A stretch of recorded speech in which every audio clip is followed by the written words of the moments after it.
Mark 14:32. Jesus went with his disciples to a place called Gethsemane, and he told them, "Sit here to pray." Pag-aaral natin ngayon, pinamagatan natin the garden prayer and the prayer garden. Salamat Panginoon dahil maaari namin pagbulay-bulayan ang mga nagganap sa buhay ng iyong anak na si Jesus. Sa sandaling ito, pakalibisin niyo po kami, buksan ang aming isip, at turuan niyo kami magtuon ng pansin sa inyo lamang. At nawa ka, lahat kami makapag-uwi ng personal na mensahe mula sa inyo. We commit our time to you, Father, asking you to teach us and to touch us spiritually so that we may continue to change from glory to glory, especially with your message for each one of us tonight. Be our speaker. Be our preacher, Father. We seek you in the name of your Son, Jesus. Mark 14:32, Jesus went with his disciples to a place called Gethsemane, and he told them, "Sit here while I pray."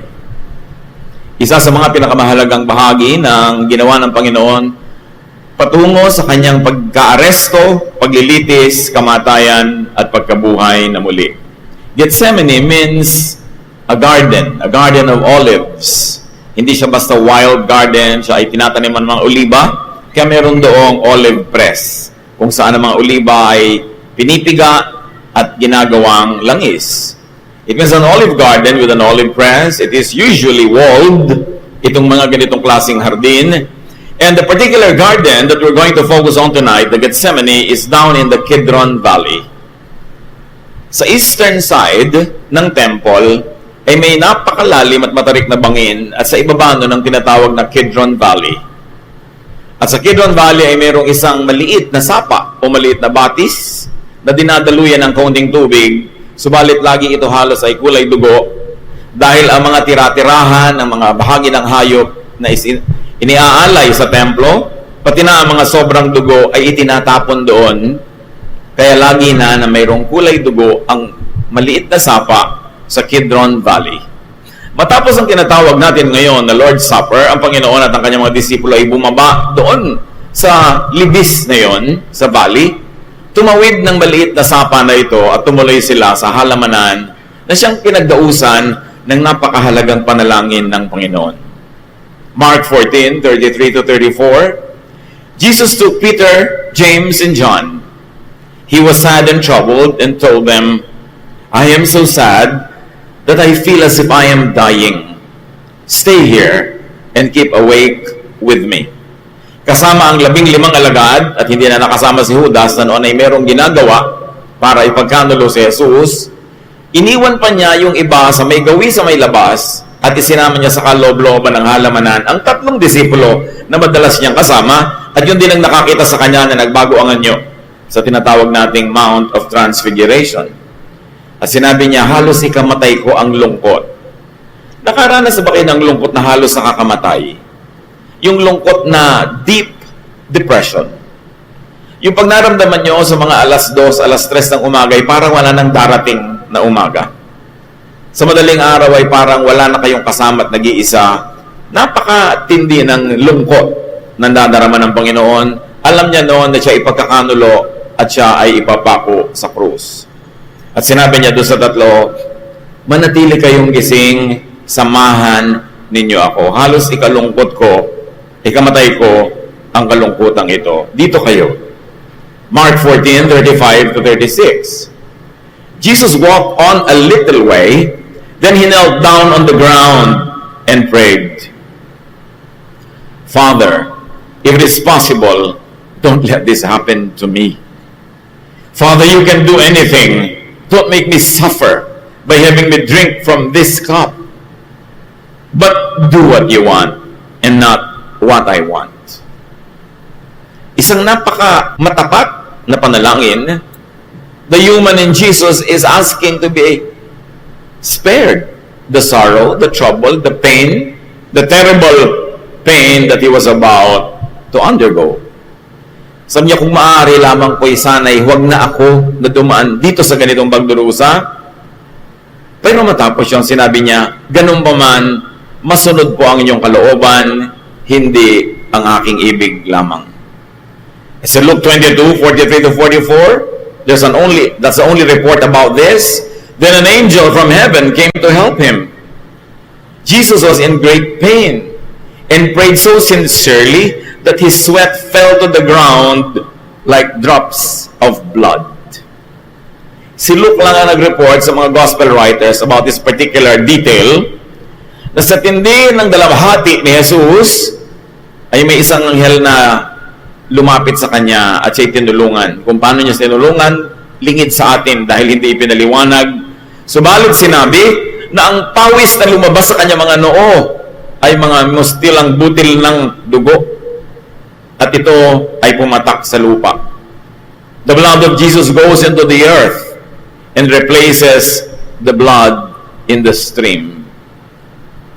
Napaka ganda ng imagery na mga dugo lang ng hayop yung sumasama sa tubig ng sapa at ngayon dugo ni Jesus ang nagsimula na tumulo sa lupa na yon. At maalala natin na ang unang dugo na pumatak sa lupa ay ang dugo ni Abel na pinatay ng kanyang kapatid na si Cain sa unang-unang pagkakasala ng mga unang pamilya na sinundan ng kasaysayan sa Genesis. Dugo na dumilig sa lupa at nagbigay ng sumpa sa lupa. Ngayon naman ay dugo ni Jesus na wari bagay babawi sa sumpa na yon. Jesus asked the Father to spare him the agony of the cross.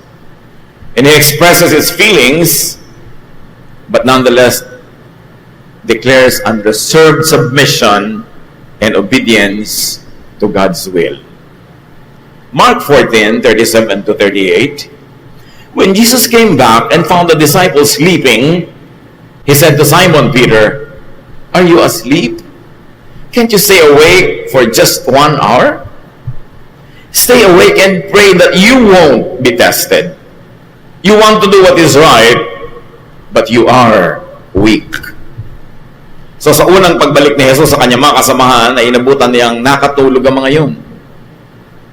And specifically, si Pedro, sinabihan niya, "Bakit ka nakakatulog? Manatili kang gising. Manalangin ka na hindi ka dumaan sa pagsubok. Gusto mong gumawa ng tama, pero marupok ka. Kaya manalangin ka." Mark 14:39, Jesus went back and prayed the same prayer. Mark 14:40. But when he returned to the disciples, he found them sleeping again. They simply could not keep their eyes open, and they did not know what to say. Sa pangalawang pagkakataon, ay naabutan niyang nakatulog ang mga disipulo. At nang sila ay pukawin ni Jesus, ay hindi na malaman kung paano ipaliliwanag na para yun lang, hindi pa sila manatiling gising. Mark 14:41, when Jesus returned to the disciples the third time, he said, "Are you still sleeping and resting?"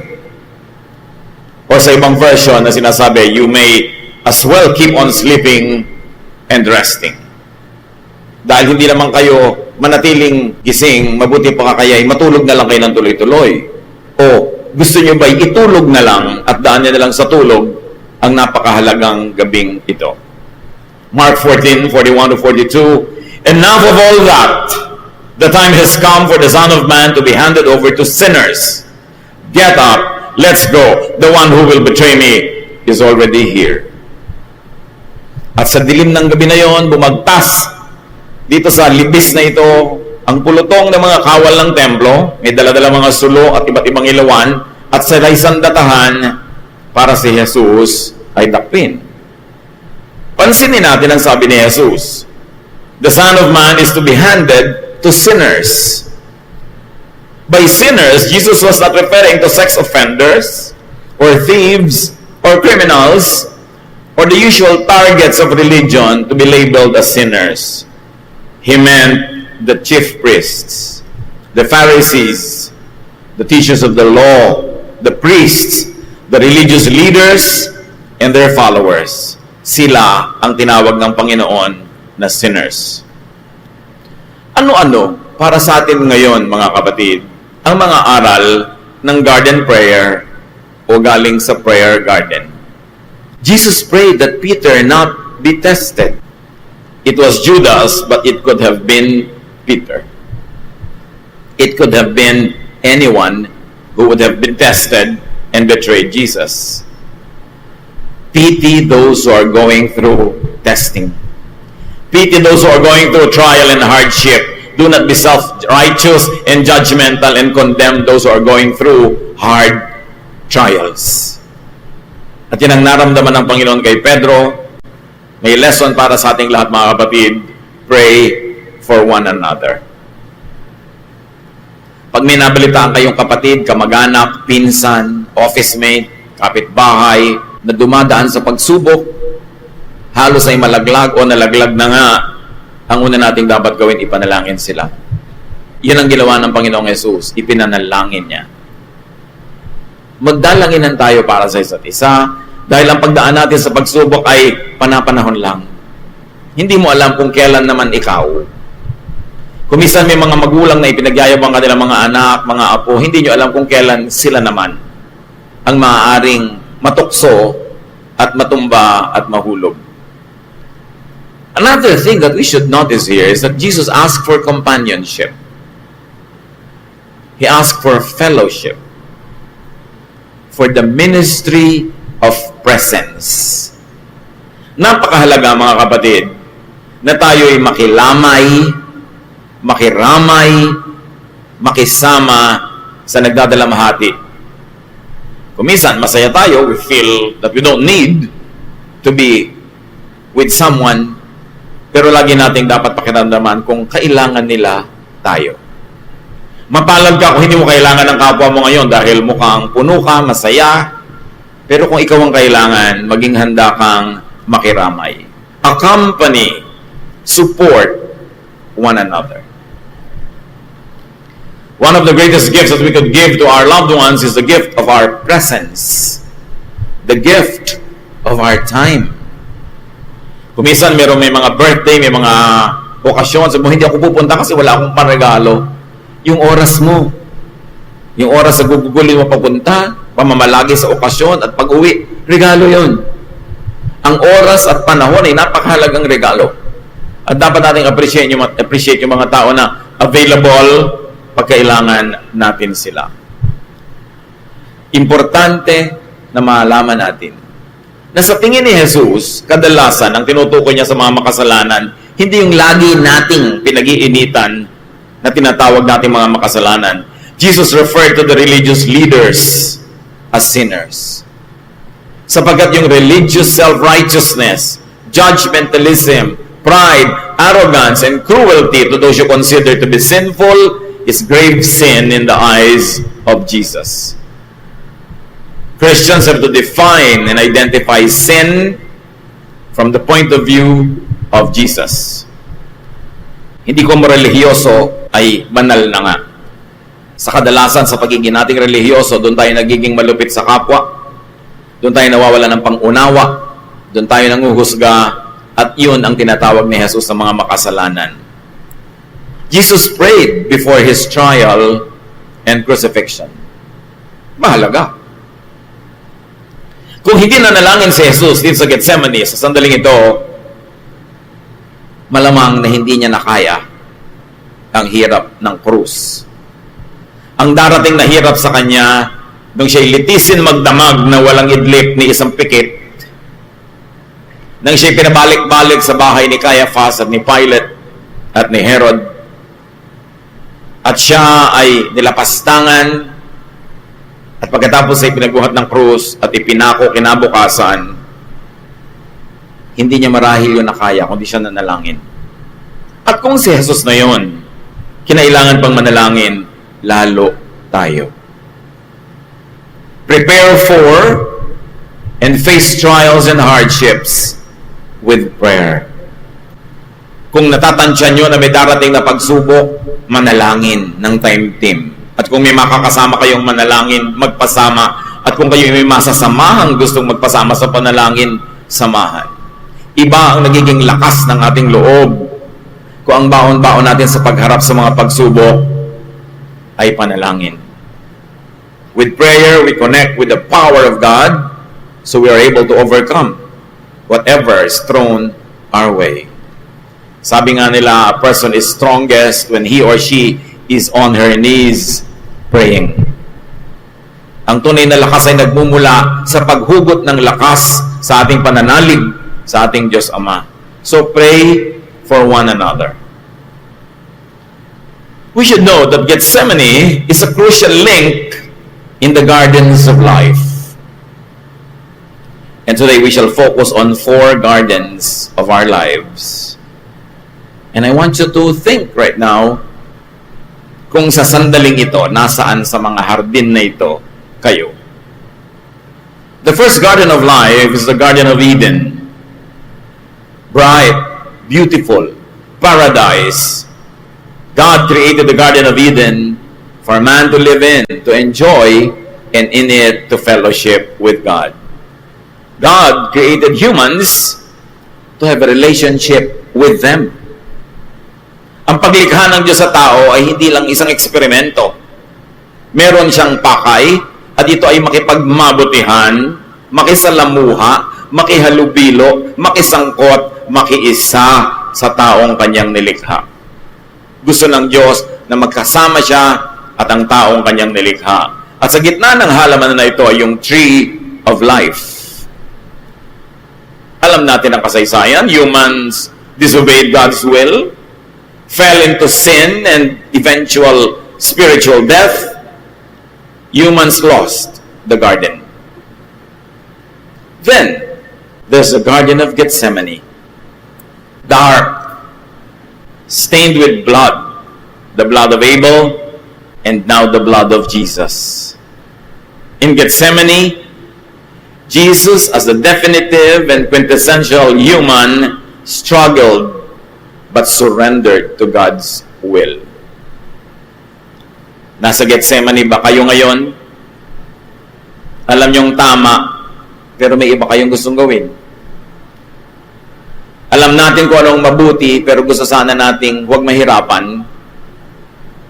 Alam natin kung anong dapat nating tahakin, pero gusto sana nating mag-shortcut.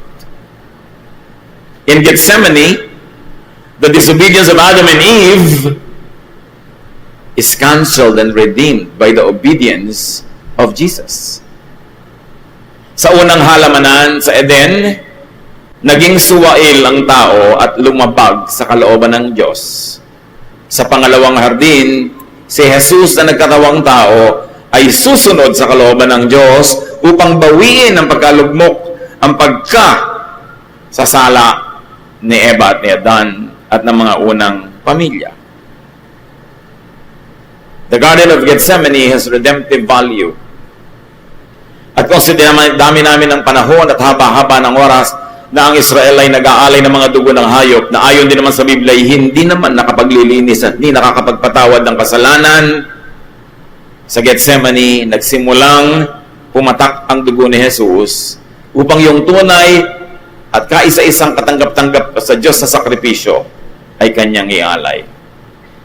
Sa Gethsemane din, nahanda ang loob, ang Espiritu ni Jesus, na tanggapin ang dapat sana'y napakahirap at hindi katanggap-tanggap na gawain. Gethsemane is preparation and empowerment for the cross. Kung kayo man ay dumaranas ngayon ng Gethsemane, huwag niyong isipin ha, ito na ang wakas ng aking buhay. Nananalangin ka, lumalapit ka sa Diyos, halos maging dugo ang iyong pawis. Hindi ibig sabihin noon ay sad ending. Kung nananalangin ka sa Panginoon at kahit mahirap ay magsusuko ka na yung kalooban sa Panginoon, alam mo ang Gethsemane is only garden number 2 in a series of your gardens of life. And you're not going to stay in Gethsemane for long and forever. But finish the work that you have to finish in Gethsemane. Pass the test. Rely on the Lord. Listen to God rather than to your own will. Then the third garden, which followed in the life of Jesus, is the tomb garden beside Golgotha. Libingan ni Jesus. Siya ay inilibing sa isang halamanan din, hindi kalayuan. Sa gilid ng bundok na inuka upang maging mistulang kuweba na siyang usong libingan nung araw, nalibing si Jesus. Parang malungkot. Patay ka, nakalibing ka, inilibing ka, nag-iisa ka. Ganyan ba ang nararanasan ng ilan sa atin ngayon? Halos ay patay, parang patay na, parang wala ng pag-asa. Through this garden, which is really the tomb, Jesus would go down to the dead. He would save the dead and conquer death, and He would lead them out and up to the highest place. That teaching is very clear, especially in Colossians. Na ang Panginoong Jesus, ang sinasabing napakan sa libing, ay lumusong sa daigdig ng mga patay at nagligtas ng mga kaluluwang napipiit doon.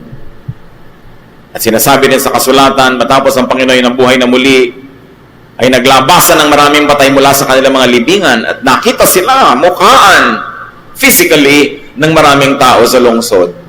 At matapos ang Panginoon ay umakyat sa kalangitan, dinala niya ang napakaraming iniligtas mula sa kamatayan. At magmula nun, ang langit ay naging bukas na sa lahat ng mamamatay ang katawan, subalit na nanalig kay Jesus, ang Espiritu ay dinadala sa kataas-taasan. At sa wakas, ang ikaapat na hardin, the garden of the glory of God, described in Revelation 22, where the tree of life is mentioned again after a very long silence. Dahil naging katanggap-tanggap sa Ama ang sakripisyo ni Jesus, dahil higit pa sa sapat ang dugo niya para sa dugo ng ating lahat, na konekta muli ang Diyos sa tao sa pamamagitan ni Jesus. Siya ang naging daan, siya ang katotohanan at siya ang buhay. At sa pamamagitan ni Jesus, ang lahat ng nananalig ay uuwi doon sa halamanan ng glory of God na walang iniwan doon sa naunang halamanan of Eden, only more beautiful and more glorious. The leaves of the tree of life are for the healing of the nations, Revelation tells us, showing that God is a God of restoration of all nations. Everything is restored, especially God's relationship with humans. Not only with old Israel, not only with new Israel, but with each and every nation on earth. Kaya ang sinabi sa Revelation, haharap tayo sa great white throne judgment. Every tongue, every tribe, every nation will face the Lord with national, tribal identity. Kaya mahalaga ang national, tribal identity because it will count in the last days. All of this happened because Jesus obeyed God doon sa krus at nakasunod siya dahil nanalangin siya sa Gethsemane. In life, we pass through these four gardens. Minsan pabalik-balik. Hindi naman laging linear. Minsan circular. Yung paradise, it could be our childhood, our innocence, our purity, or even just happy moments. Nanunumbalik, bumabalik-balik tayo sa halamanan ng Eden, sa paraiso. Pagkatapos may kasunod na corruption and fall, often repeatedly. At nakakatulog din ang mga tao. Yung mga disciples nakatulog habang si Jesus ay sinusubok. Si Adan halos nakatulog din habang si Eva ay sinusubok. Dahil nanahimik lang siya, hindi siya kumibo para suportahan niya si Eve to say no. The so-called silence of Adam was almost like a deep sleep. And so these disciples repeat that and they also sleep. Nakita niyo yung mga prophetic values of everything that happened. History repeats itself. But the errors need not be repeated. The errors can be rectified. Kumisa naman tayo nasa halaman ng Gethsemane ng buhay natin. The disciples slept while Jesus was struggling and deciding. At ganoon din tayo, we struggle, we become victorious, we struggle again, often repeatedly. But by Jesus' submission to God, believers are counted as having submitted to, and therefore we are counted as victorious. Not because we are personally victorious, but because Jesus made the victory for all of us. Kaya siya tagapagligtas. But beyond the symbolic submission through the blood of Christ and the accomplishment of Jesus, we should submit personally. Bagamat ang pagsuko ni Jesus sa kalooban ng Ama ay may benepisyo para sa ating lahat, dapat din tayong personally, isa-isa, kanya-kanya, magsuko ng buhay natin sa Panginoon. Submit vicariously by the substitution of Jesus, but also submit personally. At pagkatapos, kung minsan ang iba sa atin parang nasa tomb garden, we die many deaths. Like we can cry without tears, we can also die without giving up our spirit. Because the heart can die many ways. Kung minsan yung kausap mo, dead pala. Wala dito, ang layo-layo. Kung minsan tayo man ganon. And yet we also die to self and to sin. Personally or through Jesus. Then we die physically. But even that should not be feared because there is the garden of God's glory. It is only through physical death that we enter eternity. So hindi dapat katakutan. Ang dapat lang habang nabubuhay tayo, to live is Christ, then to die is gain. God's people will be restored, reunited with God, and will be with God forever through Jesus. However, the garden of God's glory is also available today. You don't need to die to go there. For you to have a slice of heaven that can be enjoyed even in this life.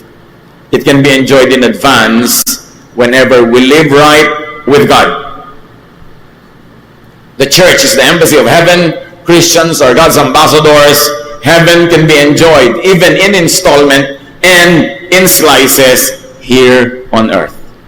At nararanasan natin yun. Kung tayo nabubuhay sa kalooban ng Panginoon, nakakadama tayo ng malalim na mga pagpapala, para na rin tayong nakakaranas ng kaprasong langit.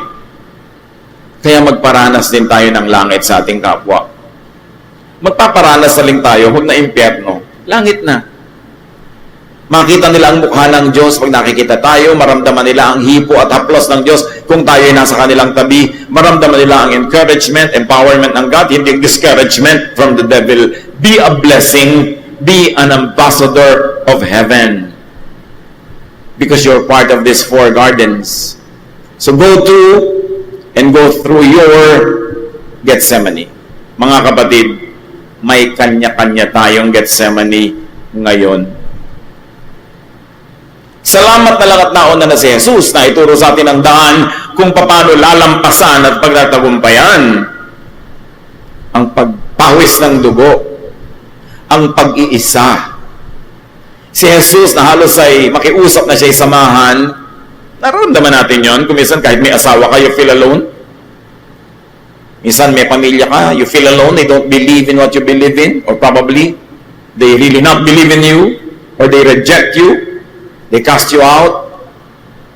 Pero hindi naman nag-isa si Jesus noon dahil nananalangin siya, kapiling niya ang Ama. Hindi ka pwede mag-isa dahil may Diyos. Akala mo lang. Pag dumarating ang mga panahon na natutokso tayo mag-isip na wala tayong kasama, wala tayong kakampi, walang nakakaunawa, walang makakagamot sa atin, walang makakapagpalakas, alalahanin niyo may Diyos. At yun ang focus ni Jesus sa halamanan. So pray your prayer. Surrender your will to God's will. Then proceed to and through your garden tomb, which we will all pass through. Die to self, and then later on into the garden of God's glory, into full restoration, into eternal life. Napakahalaga na unawain natin ang kahulugan ng halamanan ng Gethsemane. Spend time praying like you have never prayed before. Pray for other people. Very especially, pray for your own strength. That God can prepare you for greatness. That God can prepare you for any cross that might be just ahead of you. And believe that God is with you like Jesus did, and submit to God's will.